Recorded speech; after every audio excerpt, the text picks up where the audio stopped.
Okay, we're picking up here with number 6. I have already written the first couple steps of each question. I know that a lot of students find it sort of strange to look at this first notation like so. Excuse me. And so I have written it out like f of x minus g of x instead of f minus g with an x. So I've done that in purple on each of the problems. And then in the kind of teal green, I have substituted in what f is and what g is. A common issue or a common place for a mistake would be right here. Remembering that the minus that is there would apply to everything. Same thing on B. This minus needs to apply to everything. The addition one maybe is not as hard of a question in some sense. Okay, so the p of x here is going to be x squared minus 9 minus 2 plus x once you distribute that negative. And then I will combine the like terms that we have. In B, same idea. To find h, we will write 2 minus x. We'll distribute the negative. And then combine like terms. And I like to put things in descending order of degree. It's just slightly easier. The last one, easier to check. Not easier to do, it's more work. All right, and then over here, again, combining like terms and putting in descending order. And you should see the answers that are the same as on the answer key. Okay, in question number 7, we are asked to look at some variations on the square root function and the cube root function. So in number 7, the parent function is just plain square root of x, which is the one that looks like that. The transformations are created by everything that is different from the parent function. So that would be the 3 things that I just marked. The negative causes a reflection over the y-axis. And then there'll be a vertical stretch by a factor of 3. And it's vertical because this 3 is outside of the part that has the x in the function. And then the minus 4 is going to take it down 4, slide down 4. So those are the 3 elements. All of that is just going to, like if we try to take it from this parent function and we say we're going to reflect over the y-axis, that's going to be like over here. And then vertical stretch is going to make it just be taller. And then slide down by 4 is going to take this point and just move it down 4 units. So it'll look kind of like this. So if we think about our graph that looks like so, rough sketch, very rough.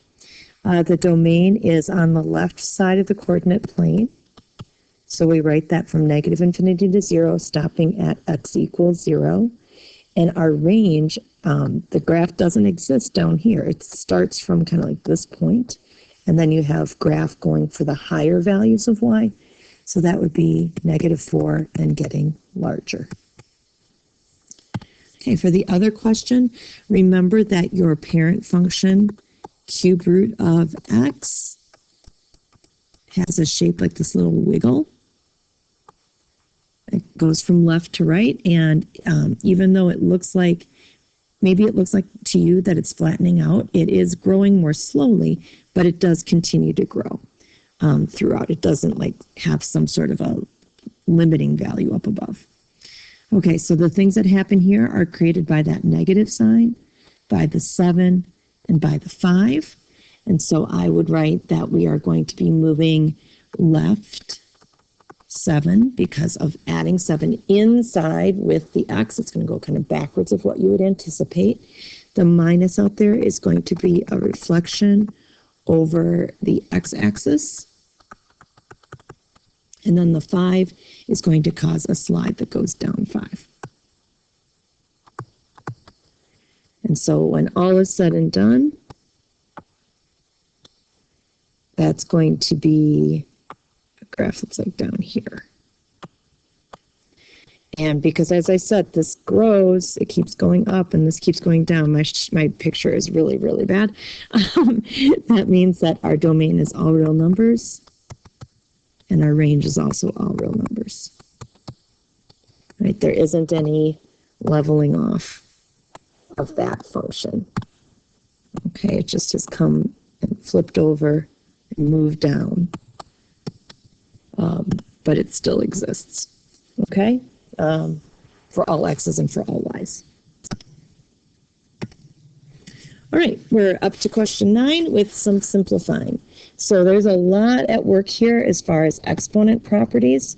I would suggest that inside the parentheses here, simplifying that could definitely help us. When we divide and we have the same base, then we subtract the exponents. And this problem is equal to positive 4.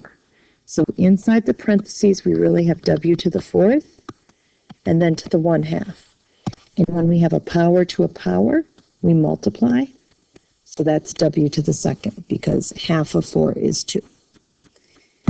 Right, and problem B, it is best practice to put these together and then break them apart because the pieces that they're in right now likely are not the most convenient pieces for taking a cube root. We want to find those most convenient pieces. So 27 times 16 gives me 432. I have 2 x's here and I have 4 x's here. So if you imagine just multiplying all that together, right, 2 x's, then 4 x's, that's 6 x's. And then split it up in ways that are convenient. So in my powerful booklet or in using my notes, I know that 432 is not a perfect cube, but 432 is 216 times 2. Right? These two numbers together make 432, and this is amazing. All right, and then over here, the x to the 6th, I could split apart. And now this and this and this are all awesome. They can come out. So this number, cube root of 216 is 6. Here I get an x, here I get another x, so that's x squared. And then this has to stay inside the cube root, so it doesn't simplify. All right, and the next question, we are subtracting. And I know that in order to subtract, I need to have like radicals, which I certainly do not have exactly right now. So I need to work on each of these radicals. So the square root of a to the 4th would be a squared. I could have a squared and a squared inside and take the square root of each. Square root of b squared is b. And square root of 6, there's nothing that can be done with that. Over here, you can think of square root of 54 as square root of 9 and square root of 6, and this is 3. So I'd have 3. Again, this a could come out, and again, or a squared could come out, and a b would come out. But I have the square root of 6 that I mentioned up here that's still inside. And now I have like terms. This is like having a label, right? Like I sometimes will say in class bananas, right? You have 3 bananas minus 2 bananas, you have 1 banana. If I have this many square roots of 6 minus this many square roots of 6, I can combine those, okay? So I have, actually this is more like the label. I shouldn't have said it quite that way. This is 1, and then all of this is the label. And then I have minus 3, and then all of this is like the label. So if I have 1 of something minus 3 of something, I have negative 2 of that thing. Right? This part matched this exactly. So I can just look at the quantities and subtract. All right, I totally have not left myself room to do number or letter D there. So I'm going to go over here and just talk about it. So 108 divided by 4 is 27. A to the 5th over a squared, you'd subtract those and have a to the 3rd. And b squared over b, when I divide, is b. So what we're doing here is we're thinking of this as one big cube root, right? We're not really looking at these as separate cube roots. One giant cube root. And then lots of this turns out nicely. The cube root of 27 is 3. The cube root of a cubed, cube rooting and cubes cancel out. So you've got a, and the b has to stay inside.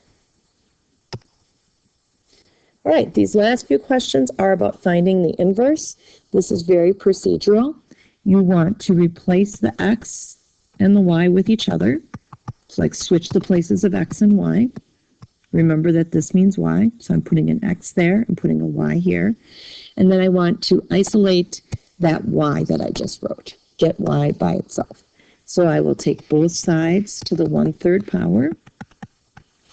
So I have the cube root of x, and over here the cube and the cube root are opposites, so they cancel each other out. And so now I have y equals the cube root of x plus 2, right? Move the 2 over to be with the cube root. And then notationally, since this was called f, its opposite is called f inverse. That -1 is not an exponent. It is just the symbol for inverse. Okay, let's see if I can fit all my work in here. I write so big. All right, the next guy. Reverse x and y in positions, then solve for the new y. You got to undo the addition and then undo the multiplication. So I've got y equals, you could write it just like this. You also could write it with a -1/3. That's the same as dividing by -3. It matters not. And then at the bottom, put it into function notation and use the symbol for inverse. All right, last guy. Maybe I did fit it in. Woo! It's the small things, guys. It's really the small things. All right, reverse x and y.